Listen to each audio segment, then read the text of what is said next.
Dios les bendiga. Soy el pastor Gilberto Gutiérrez de la Iglesia Bautista Oreb de México DF. Me da mucho gusto saludarlos en este 5 de noviembre de 2020. Un salmo favorito para un tiempo no favorito en nuestra serie. Estamos con el Salmo 40 ahora, en la quinta parte. La esperanza y sus frutos. Alabanza por la liberación divina, dice así en el Salmo al músico principal, Salmo de David.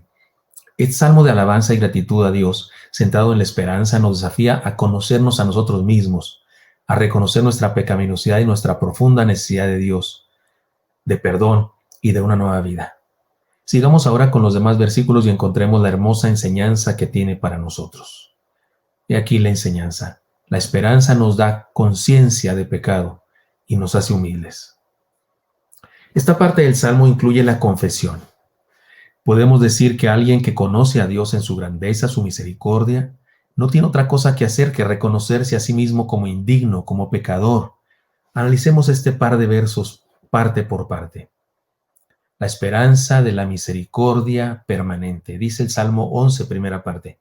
Jehová, no retengas de mí tus misericordias. La redacción de esta petición es muy reveladora. No le dice a Dios que sea misericordioso, solo le pide que no detenga su misericordia sobre él. Es decir, que el salmista sabe que Dios es misericordioso. De hecho, ya ha experimentado sus misericordias, solo le pide que le conceda seguir experimentándolas. La esperanza en Dios nos ayuda a reconocerlo, a conocerlo y a experimentarlo cada día.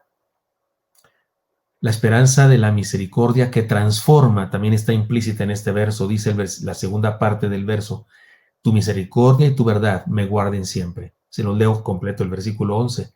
Jehová, no retengas de mí tus misericordias. Tu misericordia y tu verdad me guarden siempre, dice la segunda parte.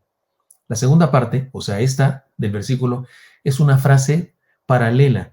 En la literatura hebrea, especialmente en la poesía hebrea, se hacían paralelismos, no se rimaban los versos, sino se hacían paralelismos. Se decía una frase y la que seguía era la misma frase, pero la explicaba la anterior o desde otro punto de vista. Y así sucede con estas dos frases. La primera dice: Jehová, no retengas de mí tus misericordias. Tu misericordia y tu verdad me guarden siempre. Es la misma cosa que pide, pero con dos frases diferentes.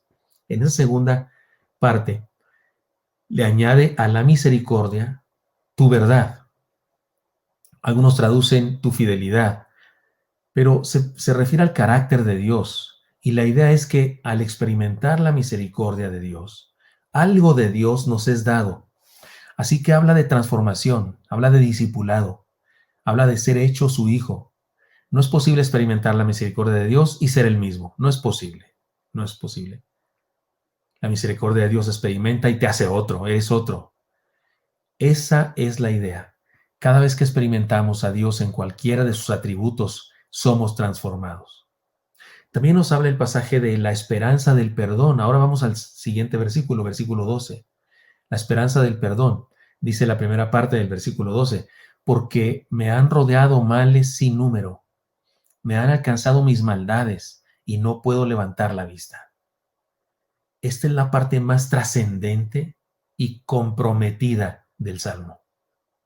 Se trata de una profunda confesión, como dicen por ahí, sin filtro.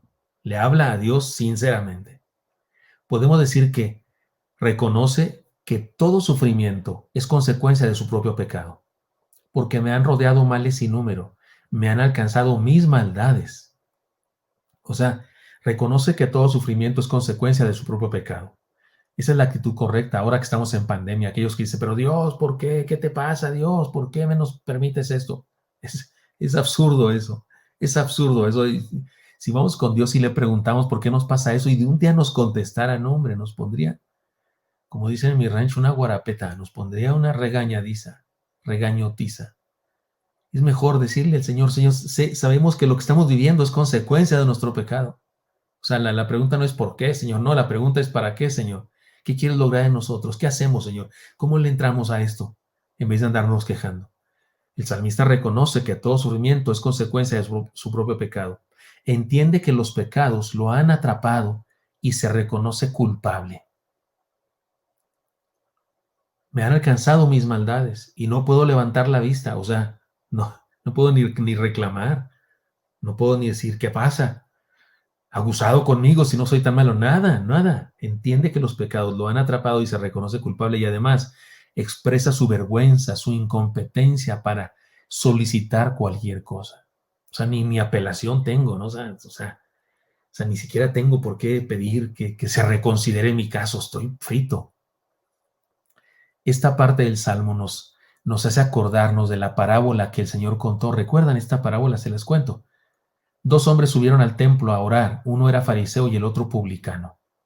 Y entiéndase por publicano una persona abierta y decidida y públicamente pecadora.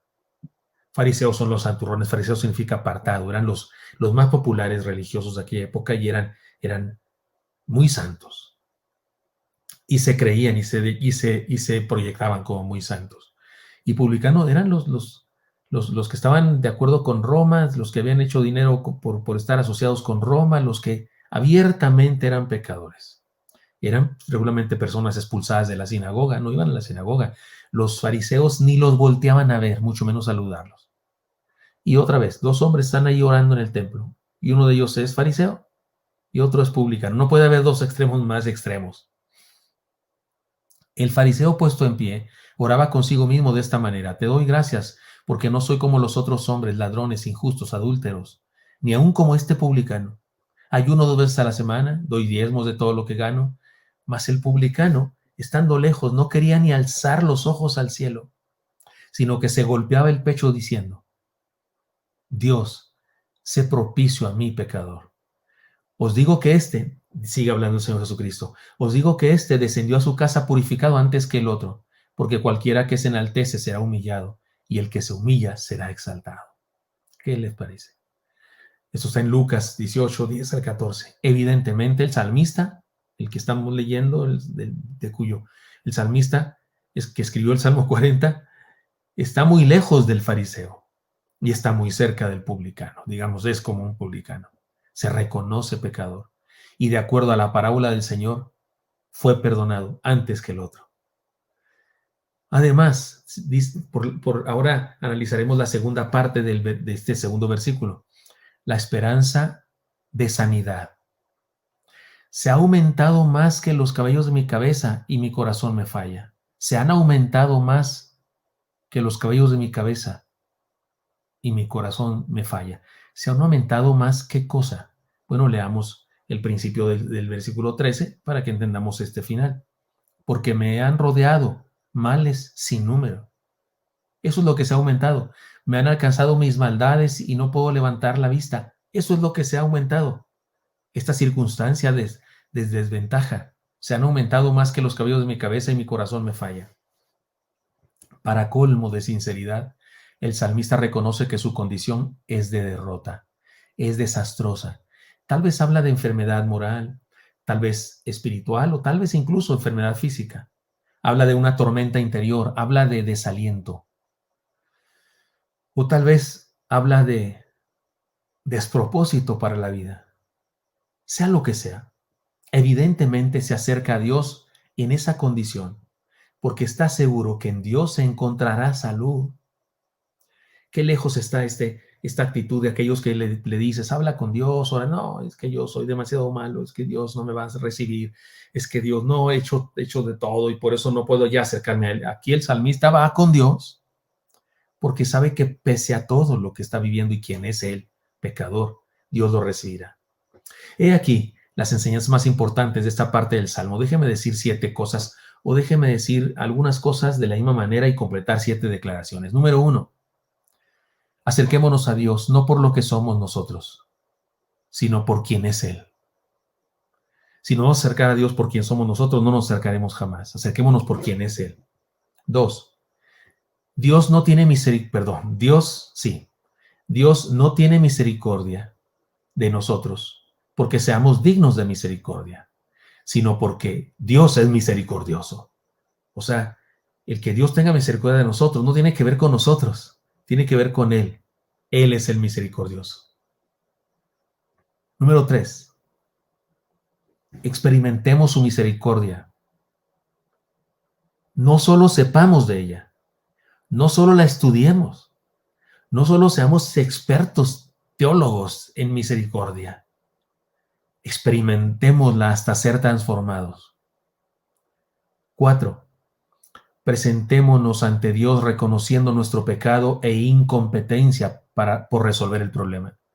O sea, no vayamos a Él como muy salsas, como, sí, Señor, lo que pasa es que, mira, sí, he pecado, ¿no? Pero ahí te encargo que no, vayamos a Él desnudos, incompetentes como somos. No hay de otra manera de ir porque ese es como somos. Ir de otra manera es pretensión, es actuación. Así que presentémonos ante Dios reconociendo nuestro pecado e incompetencia para resolver el problema. 5. Reconozcamos delante de Él que todo problema y dolor es nuestra responsabilidad, no de Él. 6. Hablemos con Él con la convicción de que nos acepta tal como somos y confiemos en que nos ha de transformar. No solo resuelve el asunto de la culpa perdonándonos, sino que además resuelve el asunto de nuestra identidad transformándonos. Y número 7, seamos sinceros y dejemos que haga la diferencia. Si estamos tristes, preparémonos para el gozo. Si estamos enfermos, preparémonos para una unción de salud. Si estamos derrotados, preparémonos para la victoria. Si estamos ansiosos y deprimidos, preparémonos. Si estamos ansiosos, deprimidos y preocupados, preparémonos para vivir en seguridad y en contentamiento. Hagámoslo. Vayamos a Él en oración, como el salmista. Dios, somos pecadores, incompetentes. Estamos perdidos sin ti, Señor. Y en medio de esta pandemia, tenemos dolores, tristezas, angustias, ansiedad, estrés, depresión. Ayúdanos, Dios. Ayúdanos a poder ser sabios y darle sentido a lo que estamos viviendo y a tener la firme convicción, absoluta seguridad de que tú estás con nosotros y tienes nuestra vida en tus manos y nos protegerás y nada sucederá que no esté en tus designios. Bendícenos, te lo pedimos en Cristo Jesús. Amén. Dios los bendiga, hermanos. Espero que este sea útil para usted y me encantaría encontrarle el día de mañana. Hasta pronto.